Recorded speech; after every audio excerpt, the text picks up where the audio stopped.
Okay, so what we're going to do is we're going to use some contact cement, and we're going to put this plastic laminate, it's a Wilson art piece, onto this MDF.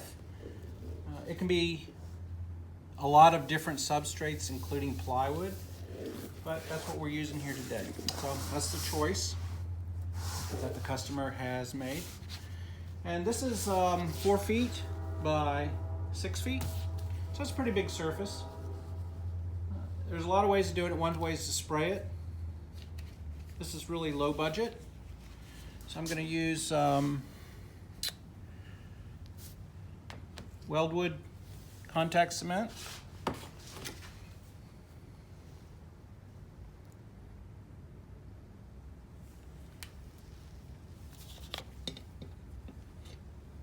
Wearing gloves just saves a lot of headache.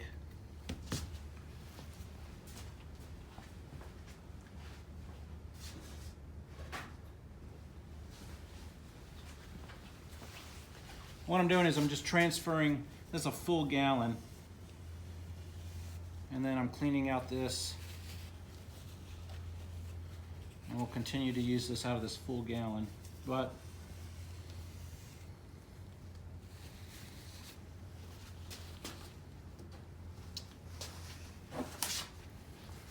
so now I have a smaller container. And it's pretty used. I'll slop it up. And that's just a piece of plywood. You can use a squeegee, a Bondo squeegee. You can use a lot of different things. So I want to say one of the first things you want to make sure is that once that glues down, it's down. So I want to make sure, I want to feel with my hand, not brush or spray air. I want to feel with my hand that there's nothing, there's no little pieces of sand or debris. I just felt one. Okay, there we go. This is real simple. Not using any high-tech rollers or spray guns. And then you have to judge. I've been doing it for a while, so we're going to try that.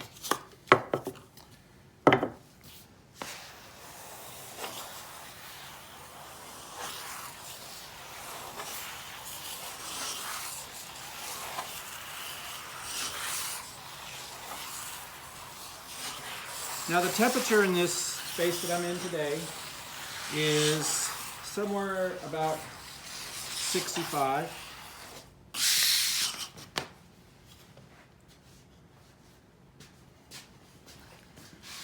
And I have 42% humidity.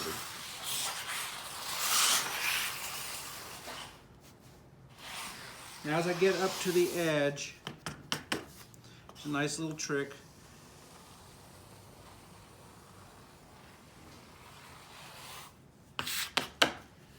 Is I just pull it off.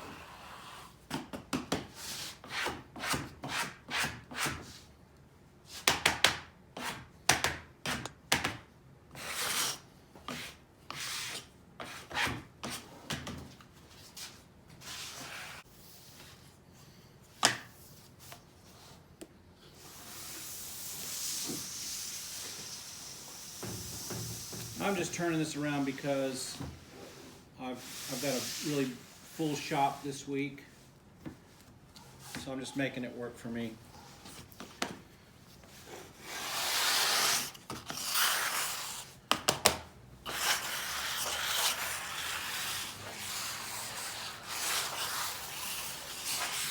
I'm just pulling it right off. There, now my edges are all done. Oh, I know what you're thinking. Oh my gosh, he's got all this excess glue. What's he going to do with it? So what I've done is I put my laminate upside down over top of my substrate. Oh yeah, you see it coming now, don't you?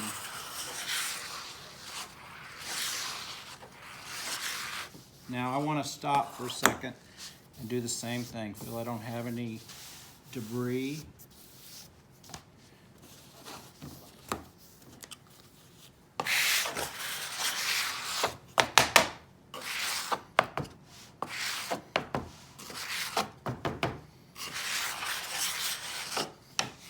Okay, now I'm going to go put this away. Now, I just see that there's like a little glob. That's easy. I just got rid of it. It's done.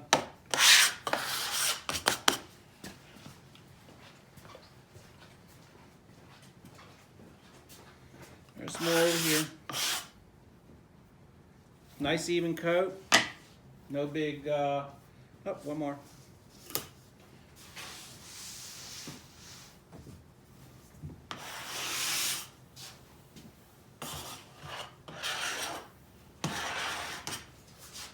Real simple.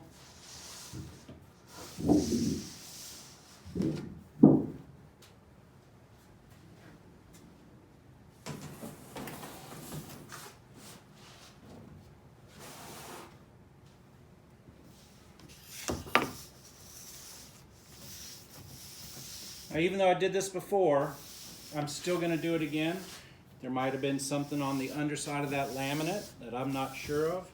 And you know what? If I do this, then I'll feel pretty confident.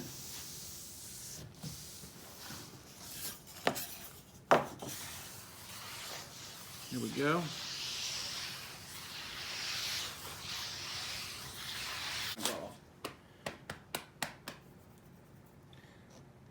I can feel it's like non-skid. It's sticky, not quite like tape, but I have none on my fingers.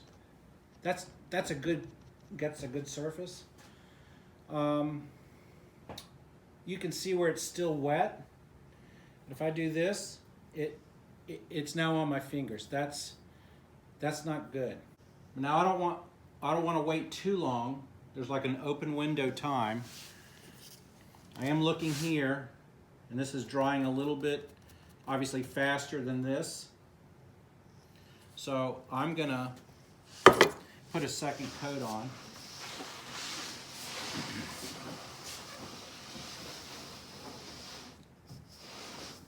I don't need to wipe it down because I know it's a clean surface. This time I only need to add enough glue just to do the surface.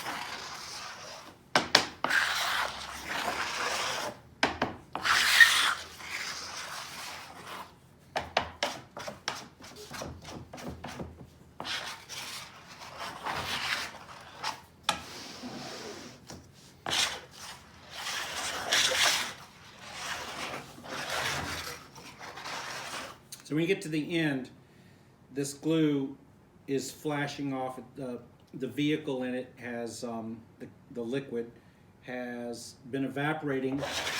We're spreading it out. So now it's kind of like a snot consistency.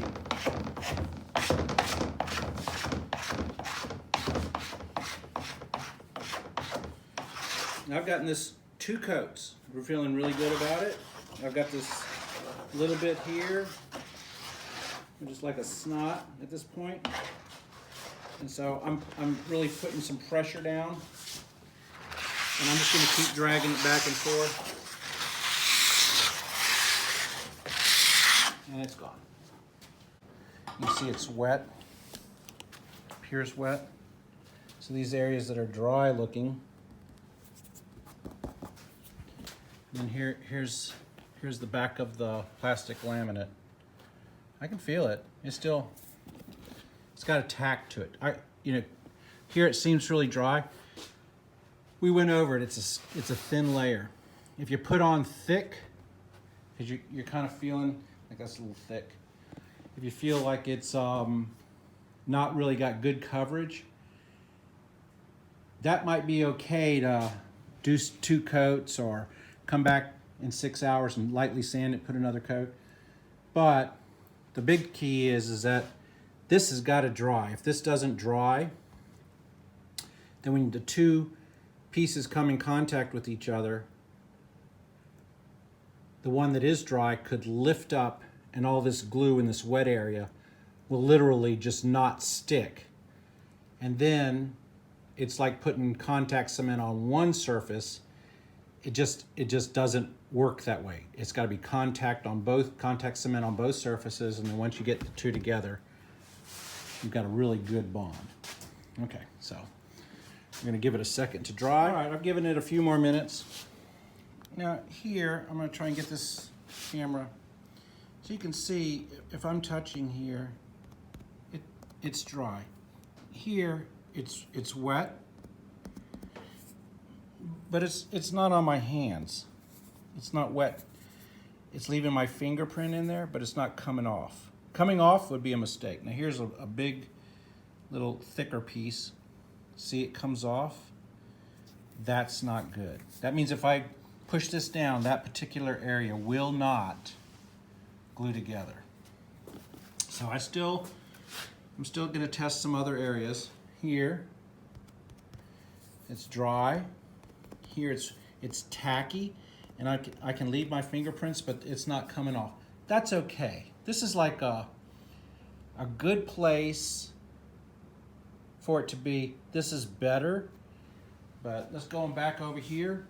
It's too thick. It's really small difference, but so what I'm gonna do is I'm just gonna take a piece and just get it down thinner. And it'll only take that a second to dry. And that's really all it comes down to is it's just, all right. So we're good to go.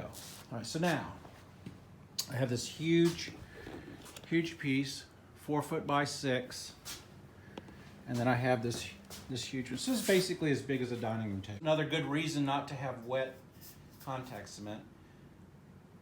I've seen everybody use dowels. I've used plywood, cardboard. You just don't want the 2 to come in contact until you're ready for that to happen.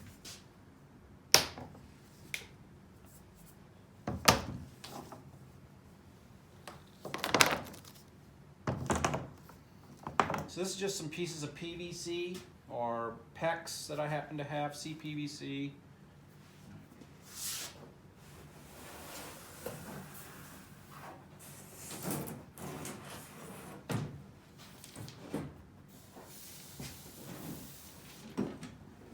And it's just me. I'm just doing this by myself, taking my time. So I'm going to get these positioned. Wasn't that nice? I'm gonna get this positioned so that they are right over top of each other. And this is pretty important. You want to start from the center. So I'm gonna pull this one out and push down.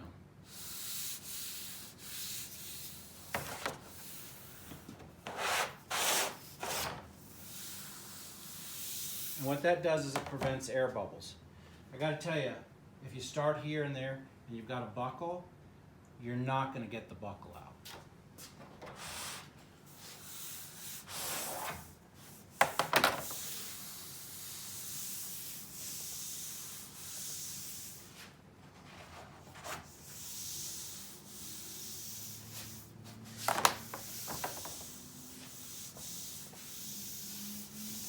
Now what I'm going to do is I'm going to cut these 2, and they're going to be refrigerator panels for a sub-zero refrigerator, appliance panel. You can do the same thing with the dishwasher.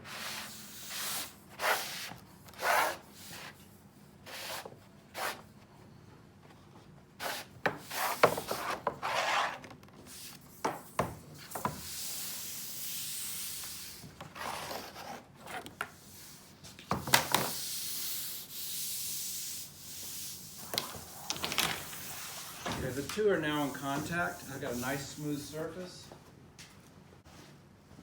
I've got a couple of different rollers. This one extends out. You can really get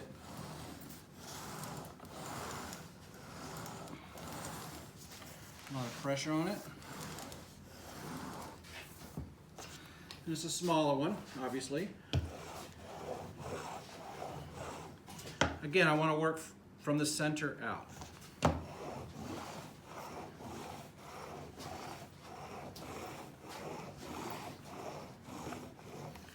And if you have neither of these, just use the palm of your hand.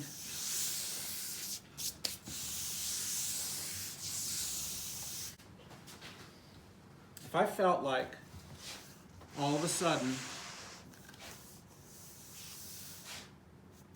there was a bubble or a knot, then while this is still wet, I've got a ketchup bottle and it's filled with lacquer thinner. I can lift this up still,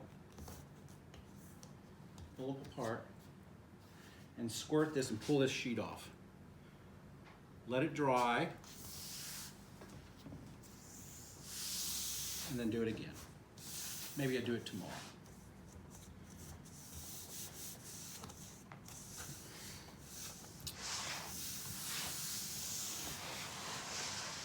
Now mine's ready to cut. If I were going to route this, now I'm in a good place with that. Sometimes I might want to pound it just to feel like I got a good, and you can hear whether it sounds hollow. Mine's good and solid. I'm not feeling that hollow, hearing that hollow sound. So I feel very confident I've got good adhesion. And that's it. So good luck with yours.